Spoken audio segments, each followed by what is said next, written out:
you're telling me that we have too many jobs for blue-collar work. Have you seen the number of jobs we have lost in this country to China in the last 20 years? Do you know where those jobs come from? Over 3 million jobs have gone to China. Do you know where those jobs have come from? They've come out of Midwestern towns like the ones I represent. They are blue-collar workers, and you're sitting here and telling me that we have too many jobs in this country?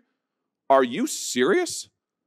I just want to come back, Madam Secretary, to this trade-off between energy security and the radical climate change agenda that you've endorsed, which is less energy security for America, radical climate change agenda. On the subject of these sweeping mandates related to electric vehicles that the Biden administration has imposed, including now for our military, the metals needed to make the lithium-ion batteries in those vehicles are, of course, lithium, nickel, graphite, and cobalt.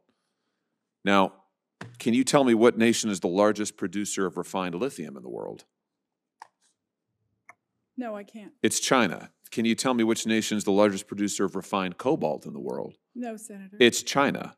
Do you know what nation is the largest exporter of natural graphite to the United States globally? No, Senator. It's China. Okay.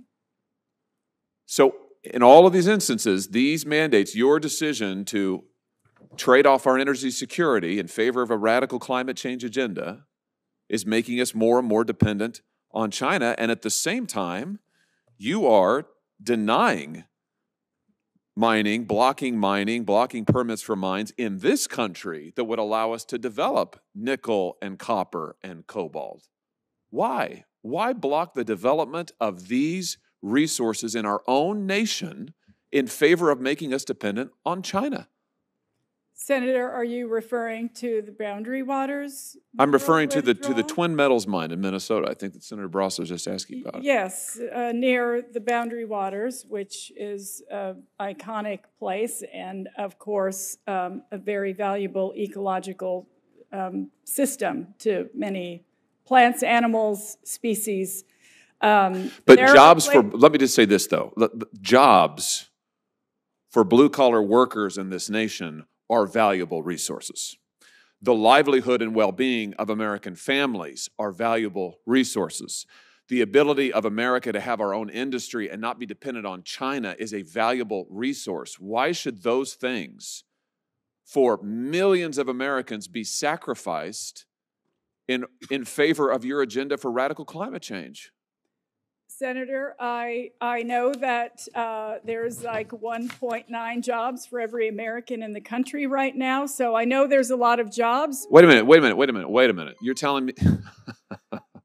telling me we've got too many jobs in the country? Well, I'm saying that we don't have enough people. That's why we are having a hard time finding folks to work at our department. But wait, you're telling me that we have too many jobs for blue-collar work? Have you seen the number of jobs we have lost in this country to China in the last 20 years? Do you know where those jobs come from? Over 3 million jobs have gone to China. Do you know where those jobs have come from? They've come out of Midwestern towns like the ones I represent. They are blue-collar workers, and you're sitting here and telling me that we have too many jobs in this country? Are you serious? Senator, we are working hard every single day. We have processed 20 mining applications, 20 mines or mining modification permits since January of 2021. We are moving forward. We're doing our jobs. We're fulfilling our mission for the You're not moving forward. You're moving backward. You're shutting down and denying permits for mines in this country where we can develop our own resources. You're shutting down oil and natural gassing permits. You're approving taxes and royalties that deliberately suppress American energy development in favor of a climate change agenda. And now you're sitting here and telling me we've got too many jobs in this country. We've got gobs of jobs in this country. We don't need any more jobs in this country. I want to take the strongest possible exception to that comment and to that entire mentality, which I think is very honest. I think it reflects the mentality of your administration, which is when it comes to blue-collar workers in this country, you're on your own. Good luck. Good luck to you. We got plenty, just shut up and go get a job at McDonald's, whatever.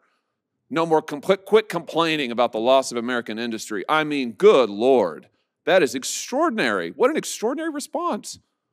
May I say something, Senator? Absolutely. The rest of the time's yours. Thank you. Contrary to that, we have created a number of jobs. We have an orphan gas program where we've capped orphan oil and gas wells, an abandoned mine reclamation project that has lifted whole communities up in reclaiming their mine lands that have devastated their communities. These folks have been out of jobs for years, and now because of the bipartisan infrastructure law, because of the Inflation Reduction Act, they found new ways to engage and not only have jobs, but have a vision for what they want their communities to look like.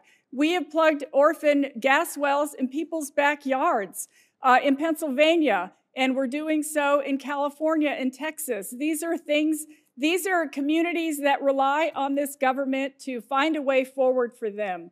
There is, unfortunately, a dearth of legacy pollution in this country. Those are jobs, good-paying, well-paying jobs with benefits that Americans are having because of President Biden and his policies. And we're proud to move those issues and those programs forward for the American people. My time has expired. I'll just say in conclusion again, trading off American energy security in favor of your radical climate change agenda, shutting down good-paying American jobs in our energy sector, and then saying the explanation is we've got plenty of jobs in this country, I think is the most potentially, and this is quite a high bar, I might add, the most unbelievable statement I have heard from a member of this administration, maybe in my time in the Senate.